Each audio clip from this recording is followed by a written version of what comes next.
आप लोग कैसे हैं? उम्मीद करता हूँ आप लोग ठीक होंगे। बच्चों, आज मैं फिर से, मेरा नाम है सुनील कुमार दास और मैं एग्जाम क्रैकर सीरीज के संबंध में मैं फिर से उपस्थित हुआ हूँ। आज मैं आप लोगों को साइंस का मैंने सीरीज बनाया है, ये बना रहा हूँ जो आप लोगों के लिए लाए हैं। बच्चों, एनसीईआरटी के क्वेश्चन तो आप लोग तो कर रहे होंगे, एनसीईआरटी आप पढ़े होंगे। जनरली ऐसा होता है कि आजकल पेपरों में इस टाइप के क्वेश्चन पूछे जाते हैं। आप लोगों से ये मैं कहूँगा कि आप थोड़ा पॉज करके इन सब क्वेश्चन को लिख लीजिए।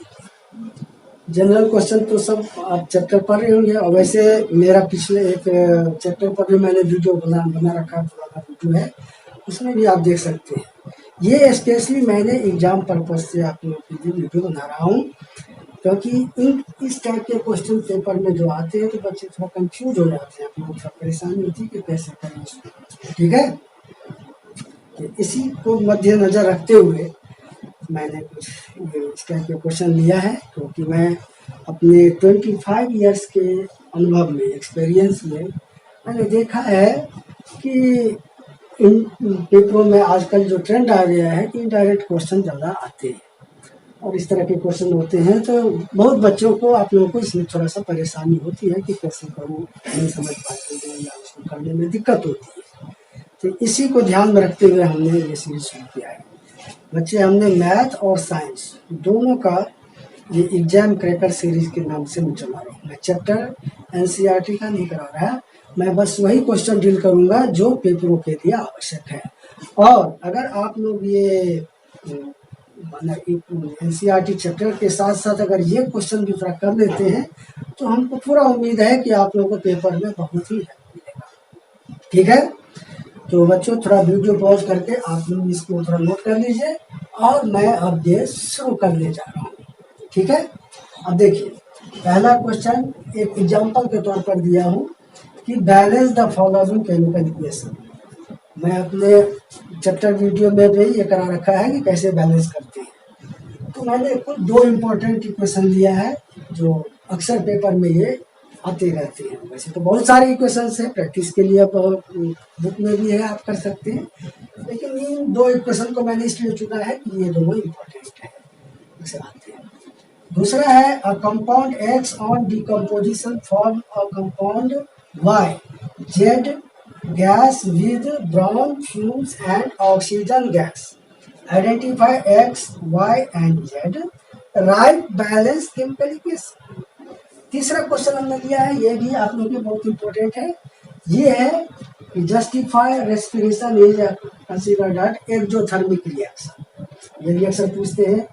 चौथा क्वेश्चन हमने लिया है कि एक इक्वेशन आपको दिया जाता है और उनके बेस पर, उस इक्वेशन के आधार पर आप लोगों को बताना होता है कि किस सब्सटेंस और कौन सा सब्सटेंस ऑक्सीडाइज हो रहा है, कौन सा रिड्यूस हो रहा है, ऑक्सीडाइजिंग एजेंट कौन सा है, रिड्यूसिंग एजेंट कौन सा है। पांचवा क्वेश्चन मैंने लिया, what is the observe when solution of potassium iodide added to a solution of lead nitrate, write a balance chemical equation. तो ये क्वेश्चन सब जो है जनरली पेपर बेस्ड क्वेश्चन है, पेपर में आते हैं। तो चलिए मैं शुरू करता हूँ। अब देखिए बारी बारी से मैंने फर्स्ट क्वेश्चन को देखा हूँ। ठीक, फर्स्ट क्वेश्चन आपका है बैलेंस द इक्वेशन। हालांकि आप लोगों ने प्रैक्टिस किया होगा तो सब बहुतों को मालूम होगा, फिर भी अब देखिए बैलेंस कैसे करते हैं वो तो मैंने ओरिजिनल वीडियो में अपना बता रखा हूँ। इसमें देखिए ये Fe है, ये Fe है, इधर Fe3 है, तो इधर 3Fe है, तो इसको 3 करने के लिए हम यहाँ पर 3 लगा देते हैं, बैलेंस हो गया। उसके बाद ये H2 है, ये O है, यहाँ पर O4 है, समझ रहेगा। O4 कैसे आएगा, यहाँ पर O है तो यहाँ पर इसको 4 करने के लिए हमको यहाँ पर 4 लगा देंगे तो 4O हो गया। अब 4 लगा देने से क्या हो जाएगा कि 4 टू द 8H हो गया। अब 8H हो गया तो इसको भी 8 होना चाहिए, तो इसको भी 4 लगा देते हैं। ये हो गया बैलेंस। दूसरा आता है MnO2 plus HCl, MnCl2 plus Cl2 plus H2। अब Mn 1 है, Mn 1 है, O2 है, वो यहाँ पर 1 है। अगर यहाँ पर 2 लगा देते हैं तो ये 2O हो गया, यहाँ पर ये 2O हो गया, बैलेंस हो गया। अब H देखिए, H यहाँ पर 1 है, यहाँ पर 2 2 का 4H हो रहा है, तो 4H करने के लिए यहाँ पर हमने 4 लगा दिया, ठीक है। अब जब ये 4 लगा दिया तो अब ये क्या हो गया, 4Cl हो गया। तो Cl आपको ओरिजिनली ये 2 Cl यहाँ है, 2 यहाँ है, ये ऑलरेडी बैलेंस हो गया, ठीक है। तो इस तरह से हम बैलेंस करते हैं। आप इसकी प्रैक्टिस बुक से भी कर सकते हैं। तो फॉर एग्जांपल एक मैंने दिया कि ये 2 क्वेश्चन इंपॉर्टेंट है, खासकर वो पेपरों में, चाहे स्कूल का पेपर हो चाहे बोर्ड का पेपर हो, ये आए हुए हैं, कई बार आए भी हैं और आते रहते हैं। तो एक जस्ट फॉर एग्जाम्पल। अब दूसरा क्वेश्चन हम उठाया है, ले रहा हूँ। दूसरा क्वेश्चन हमने लिया है कि कंपाउंड एक्स। हाँ, इस टाइप के क्वेश्चन में आप लोगों को ज़्यादा दिक्कत होती है, बहुत बच्चों को इसमें परेशानी होती है कि इसको इनडायरेक्ट क्वेश्चन कहते हैं। होता है चैप्टर के बेस पे ही, आपको चैप्टर से बाहर नहीं होते हैं, लेकिन थोड़ा सा ये डायरेक्ट नहीं पूछ के इनडायरेक्ट पूछा है। ये है कि कंपाउंड एक्स ऑन डिकम्पोजिशन। आपने पढ़ा है कि केमिकल रिएक्शन 5 टाइप्स के होते हैं, combination reaction, decomposition reaction, displacement reaction, double displacement reaction and oxidation and reduction reaction. तो कोई भी क्वेश्चन होगा तो इसी 5 स्टेप में से इसी बेस पर उत्तर दिए जाते हैं। तो ये आपको डिकम्पोजिशन रिएक्शन का इनडायरेक्ट क्वेश्चन दिया है कि a compound X on decomposition forms a compound Y Z gas with brown fumes. तो आपने देखा है कि एक डिकम्पोजिशन रिएक्शन का एग्जांपल है FeSO4 को जब हीट करते हैं, ठीक है, जब इसको हीट करते हैं तो ये बनता है Fe2O3 plus SO2 plus SO3, ठीक है। अब इसको हम थोड़ा बैलेंस कर लेते हैं। तो बैलेंस कर लेते हैं तो ये Fe2 है, तो यहाँ पर 2 लगा दिया, 2S हो गया, S 1 2 हो गया, 4 2 जा 8O, 3O 5, 3 + 2 5, 5 + 3 8। अब ये देखिए, अभी आपका बैलेंस्ड हो गया। ये एग्जांपल किसका है, तो डिकम्पोजिशन रिएक्शन है ना, ये डिकम्पोजिशन रिएक्शन का है। अब इसमें SO2 जो है, आपने पढ़ा होगा, ये जो होते हैं ये ब्राउन फ्यूम्स के रूप में निकलता है, ब्राउन फ्यूम्स, ठीक है। तो ब्राउन फ्यूम्स के निकलता था। आप ये जब लिख दिया हमने तो आप इस आधार पर आप क्वेश्चन के हिसाब से पकड़िए। कह रहा है कि कंपाउंड एक्स ऑन डिकम्पोजिशन, मतलब किसका डिकम्पोजिशन हो रहा है, ये जो सब्सटेंस आपका है FeSO4, इसका डिकम्पोजिशन हो रहा है, क्योंकि जब इसको हीट करते हैं तो ये 3 पार्ट में ब्रेक डाउन होता है, नहीं, और ये ब्राउन फ्यूम्स है। तो अकॉर्डिंग टू क्वेश्चन कह रहा है कि a compound X on decomposition, तो इस कंपाउंड का नाम आप क्या लिखेंगे, लिखेंगे कंपाउंड ए इक्वल टू हो गया FeSO4, जिसको हम कहते हैं फेरस सल्फेट, फेरस सल्फेट, ठीक है। तो ये आप पहचान लिया कि x जो हमारा हो गया कंपाउंड ए, मतलब एक्स पूछ रहा है ना, एक बताइए x, कंपाउंड x जो हो गया आपका फेरस सल्फेट हो गया। साथ में कह रहा है कि forms a compound y and z gas. अब कंपाउंड y, तो कंपाउंड y कौन सा मिल रहा है, ये Fe2O3, तो आपका y हो गया Fe2O3। और साथ में कह रहा है कि Z gas with brown fumes. अब ब्राउन फ्यूम्स आप इसमें कौन सा है, ब्राउन फ्यूम्स में SO2 आ रहा है, तो इसीलिए जेड आपका हो गया SO2, ये ब्राउन फ्यूम्स है। तो इस तरह से आपने तीनों को आइडेंटिफाई कर लिया कि x हमारा हो गया फेरस सल्फेट, और y हो गया Fe2O3, और जेड जो गैस निकलता है जो ब्राउन फ्यूम्स है वो है SO2, ठीक है। तो इस तरह से आपको कहने का मतलब है कि ये अगर आपको एक क्वेश्चन मालूम है, इसके बारे में पता है कि ये ब्राउन है, ये फेरस सल्फेट है, तो इस तरह के इनडायरेक्ट क्वेश्चन को आसानी से आप क्रैक कर सकते हैं, और ये इम्पोर्टेंट है, आते हैं पेपरों में, ठीक है। चलिए अब हम आते हैं तीसरे क्वेश्चन पे। तीसरा क्वेश्चन आपका है कि तीसरा क्वेश्चन है justify respiration is an exothermic reaction. बच्चों आप लोगों ने लाइव प्रोसेस में पढ़ा भी होगा फोटोसिंथेसिस। तो फोटोसिंथेसिस में जनरली क्या रिएक्शन होता है, थोड़ा सा उसको याद करो। उसमें ये रिएक्शन है फोटोसिंथेसिस में C6H12 and O6। जब रेस्पायर करते हैं तो ऑक्सीजन लेते हैं, इसके साथ 6O2 ये होता है, और बनता क्या है, तो 6CO2 बनता है प्लस 6H2O और प्लस एनर्जी, ये एनर्जी। ठीक है, ये एक तरह से आप क्या देख रहे हैं कि इसमें रेस्पिरेशन के थ्रू जो होता है ये ऑक्सीजन हमारे इस ग्लूकोज से, इसको हम ग्लूकोज कहते हैं, ठीक है, या स्टार्च बोलिए ग्लूकोज। ठीक है, तो इससे ये ऑक्सीजन का कॉम्बिनेशन होता है, ठीक है, कंबाइंड होते हैं, और कंबाइन करने के बाद ये प्रोडक्ट बनाता है CO2 H2O एंड साथ में एनर्जी। चूंकि इसमें इस कॉम्बिनेशन रिएक्शन में एनर्जी रिलीज होती है, प्रोड्यूस होता है, और हम जानते हैं कि किसी भी केमिकल रिएक्शन में जब एनर्जी रिलीज होती है, प्रोड्यूस होती है, तो उसको हम एक्सोथर्मिक कहते हैं। और वह केमिकल रिएक्शन जिसमें एनर्जी हीट जिस भी फॉर्म में हो एब्जॉर्ब होता है तो उसको हम एंडोथर्मिक रिएक्शन कहते हैं।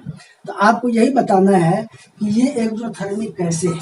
तो क्या लिखेंगे, इसमें लिखेंगे कि during respiration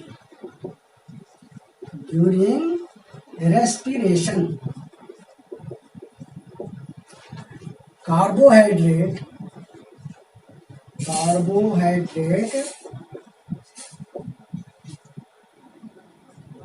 present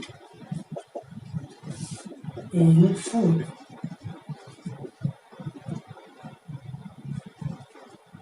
combine with O2 and produce CO2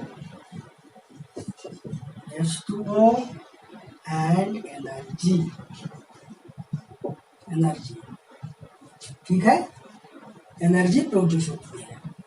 That's why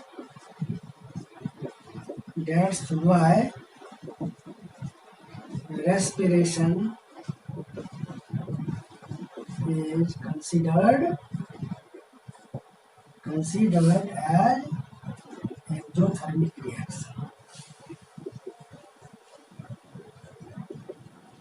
ठीक है, और यही एनर्जी हमारे माइटोकॉन्ड्रिया में स्टोर होता है, जो हमारे सेलुलर नीड्स में बराबर उसको प्रोवाइड करता है। ठीक, एक ये भी क्वेश्चन बहुत इम्पोर्टेंट है, पेपर में ज़्यादातर आते रहते हैं, बोर्ड पेपर में हो चाहे स्कूल के पेपर होते हैं। अब आजकल तो बोर्ड और स्कूल दोनों बराबर ही चलता है, तो बोर्ड स्कूल में भी पेपर लेते हैं तो इसी टाइप के क्वेश्चन देते रहते हैं।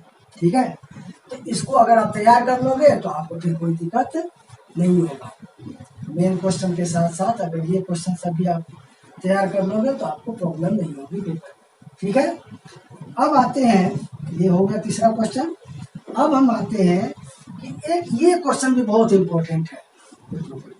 अब है कि जो MnO2 प्लस ये रिएक्शन आपको क्वेश्चन दे देगा, और उसके बेस पर आपको पूछेगा कि इसमें ऑक्सीडाइज कौन हो रहा है, रिड्यूस कौन हो रहा है, ऑक्सीडाइजिंग एजेंट कौन से हैं, रिड्यूसिंग एजेंट, ये आपको आइडेंटिफाई करना है। अब ये चार पार्ट होते हैं ABCD। अब चारों पार्ट के ये क्वेश्चन होगा 2 मार्क्स के, हाफ नंबर होते हैं। तो आप ऑक्सीडेशन और रिडक्शन में पढ़ा है, हम लोगों ने क्या पढ़ा है, ये जो है आपका 3MnO2 plus 4Al gives 3Mn plus 2Al2O3। ठीक, तो पहला है फर्स्ट पूछ रहा है कि फाइंड विच सब्सटेंस ऑक्सीडाइज। तो ऑक्सीडाइज में, ऑक्सीडेशन में हमने ये पढ़ा है कि जब किसी सब्सटेंस के साथ ऑक्सीजन जुटता है, कंबाइन होता है, तो ऑक्सीडाइज होता है। ठीक है, तो अब हम देख रहे हैं कि इसमें ऑक्सीजन किसके साथ ऑक्सीजन कंबाइन हो रहा है, इधर है MnO2, इधर है Al, और राइट साइड में कंपेयर कीजिए, इधर अकेले Al था, इस Al के साथ इधर क्या बन रहा है, ये Al2O3, मतलब इस Al के साथ O3 यहाँ पर कंबाइन हो रहा है। ठीक है, क्या कंबाइन हो रहा है, Al2O3। तो इसके फर्स्ट में जवाब आपको लिखना है, इसके फर्स्ट में जवाब आपको लिखना है एल्युमिनियम, Al इज ऑक्सीडाइज्ड। अब कह रहा है कि विच सब्सटेंस इज रिड्यूस्ड, तो ऑक्सीजन हटने को हम रिडक्शन कहते हैं। तो अब देखिए आप कंपेयर कीजिए कि इधर ये MnO2 है, इधर केवल Mn रह रहा है, मतलब क्या देख रहे हैं, MnO2 में से ऑक्सीजन हट रहा है, तो जिसमें से ऑक्सीजन हट रहा है जिस सब्सटेंस में, वो रिड्यूस हो रहा है। यहाँ पर बी में आपका आंसर होगा MnO2 इज रिड्यूस्ड। ठीक है, क्योंकि इसमें से ऑक्सीजन निकल रहा है, हट रहा है। राइट साइड में क्या देख रहे हैं कि ये MnO2 था, केवल Mn रह गया, मतलब वो निकल गया, तो ये रिड्यूस हो रहा है, ऑक्सीजन रिड्यूस हटने को हम रिडक्शन कहते हैं। अब कह रहा है कि ऑक्सीडाइजिंग एजेंट, अब कह रहा है ये ऑक्सीडाइजिंग है, ऑक्सीडाइजिंग एजेंट में हम यही ऐसे पकड़ते हैं कि आप देखना है आपको जिसमें ऑक्सीजन दे कौन रहा है, तो ऑब्वियसली आप देख रहे हैं कि जो भी है इससे हट रहा है, आखिर देने वाला तो यही है, ऑक्सीजन यही जो MnO2 है यही दे रहा है हमको, तो ये हो जाएगा, इसमें भी जवाब होगा सी में, ऑक्सीडाइजिंग एजेंट में MnO2, MnO2 is oxidising agent. ठीक है, अब रिड्यूसिंग एजेंट, ये ऑक्सीजन किसके कारण हट रहा है, तो ये एयर के कारण हट रहा है, यही इसको हटा रहा है, खींच रहा है, तो इसीलिए रिड्यूसिंग एजेंट में आपको लिखना है रिड्यूसिंग एजेंट, इसमें भी आपको जवाब लिखना है Al, क्योंकि एयर के कारण ही ऑक्सीजन यहाँ से रिप्लेस हो रहा है। ठीक है, तो इस तरह से आप कोई भी इक्वेशन दे देगा तो आप इसी प्रिंसिपल को आप पकड़ोगे तो आराम से समझ पाओगे किसका कौन ऑक्सीडाइज हो रहा है, कौन रिड्यूस हो रहा है, इसका रिडक्शन हो रहा है, ऑक्सीडाइजिंग एजेंट कौन है और रिड्यूसिंग एजेंट कौन है। ये बहुत इंपॉर्टेंट है, चाहे कोई भी क्वेश्चन हो, एक क्वेश्चन अक्सर ये आते रहते हैं, भले किसी क्वेश्चन में आपको ये चारों नहीं पूछ करके दो ही पूछ देगा कि कौन ऑक्सीडाइज हो रहा है, कौन रिड्यूस हो रहा है, बस यही दो आइडेंटिफाई करके लिखो। तो इस प्रिंसिपल से आप करोगे तो आराम से इसको कर पाओगे। ये चूंकि ये इक्वेशन इंपॉर्टेंट है, कई बार आ चुके हैं पेपरों में, क्योंकि हम अपने इतने सालों के एक्सपीरियंस मैंने देखा है, बराबर कोई भी स्कूल में हो या बोर्ड में भी आए हुए हैं तो ये आते रहते हैं, तो इसीलिए हमने सोचा कि उन सब क्वेश्चन पर थोड़ा एक बार आपको फोकस करा दूँ जो आपको ध्यान में रहेगा, तो आप अच्छे से अच्छे इसको क्रैक कर पाओ। ठीक है, अब आते हैं लास्ट क्वेश्चन, फिफ्थ में हमने लिया है, अब फिफ्थ क्वेश्चन जो है ये देखिए, ये है कि व्हाट ऑब्जर्व व्हेन सॉल्यूशन, ये भी बहुत इंपॉर्टेंट क्वेश्चन है बच्चों आपको पेपर के लिए, ये भी अक्सर आते रहते हैं, इन क्वेश्चनों को थोड़ा आप ठीक से थोड़ा ध्यान में रखना। कहता है कि what is observe when solution of potassium iodide, potassium iodide, potassium iodide होता है, उसका फॉर्मूला क्या है, Ki। ठीक है, potassium iodide is added to solution of lead nitrate. Lead nitrate क्या होता है, PbNO3 कहता है। ये अगर PbNO3 सब्सटेंस में अगर इसको ये डाला जाता है तो बच्चे ये बनाते हैं, क्या बनाते हैं, PbI2 प्लस 2KNO3, KNO3। अब यहाँ पर 2Ki लगा दीजिए तो ये बैलेंस हो गया है, बैलेंस है।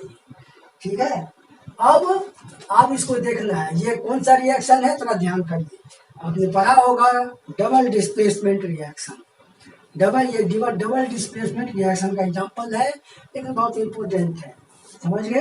ये जो इसमें PbI2 जो बन रहा है लेड आयोडाइड, ये एक्चुअली प्रेसिपिटेट है, क्या है ये, PPT, और इसके कलर होते हैं येलो, येलो कलर का प्रेसिपिटेट ये फॉर्म करता है, समझ रहे हैं।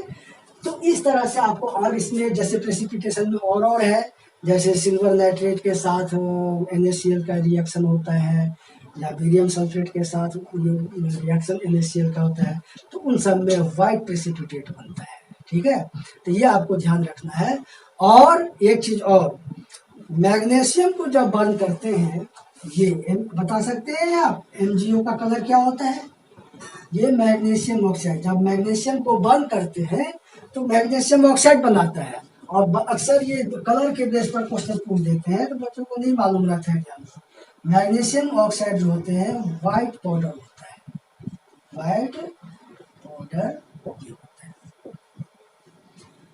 तो देखा आप लोगों ने कि ये क्वेश्चंस आप खुद गौर करना, ये जितने भी मैं 5 क्वेश्चन मैंने बताया है, ये पांचों क्वेश्चन एग्जामिनेशन पर्पस के लिए बहुत ही इम्पोर्टेंट है और ये अक्सर आते रहते हैं। तो NCERT आप मैंने आप जो चैप्टर करे हो, चैप्टर के साथ साथ थोड़ा अगर इस क्वेश्चन को आप ठीक से कर लेते हो तो आपको एग्जाम में हम सोचते हैं कि कोई परेशानी नहीं होगी, आराम से इस टाइप के क्वेश्चनों को आप क्रैक कर सकते हो और अच्छे नंबर ला सकते हो। तो मैंने मैथ का भी शुरू बना रहा हूँ, तो मैथ का भी वीडियो आप लोगों के हेल्प के पर्पज से मैंने ये बनाया है। उम्मीद करता हूँ कि आप सब 1 बाय 1 सब देखते जाओगे तो जरूर आप लोगों को बहुत हेल्पफुल होगा ये वीडियो। तो आशा करता हूँ कि आप लोगों को समझ में आया होगा कि हमने क्या आपको बताया है, और इसको हम नहीं कहेंगे कि इसको साथ साथ करो। अगर आप लोगों को कुछ इसमें सुझाव हो, कुछ आप लोगों को और चाहिए, कुछ एडिशनल कुछ अगर आप चाहते हैं तो आप कमेंट में बताओ, तो हम भरसक प्रयास करेंगे कि अगले वीडियो में उस सबको इंक्लूड करो, तो और अच्छा रहेगा। ठीक है, अगर आपको अच्छा लगा हो तो अपने दोस्तों को बताओ, इसको करो, और इसको कॉपी पर नोटबुक में आप तैयार करते जाओ, क्योंकि ये आपको थोड़ा एक स्पेशलाइज हो गया कि इन टाइप के क्वेश्चन आते हैं, आप जानते हो पेपर में, तो ये अगर एक जगह रहेगा तो आपको रिवीजन में भी आपको सुविधा होगी। पेपर से पहले रिवाइज कर लोगे तो सारा अपडेट हो जाएगा। ठीक है बच्चों, तो फिर हाँ देखते हैं। आशा करता हूँ कि आप लोगों को समझ में आया होगा, और किसी तरह का कोई क्वेरी हो तो आप कमेंट में ज़रूर भेजना, और अपने फ्रेंड्स को बताओ, आप इसको देखो, और अगर कंटिन्यूसली देखते जाओगे तो हमें पूरा विश्वास है आप लोग इससे बहुत लाभ उठाओगे। ओके, फिर मिलते हैं अगली वीडियो में।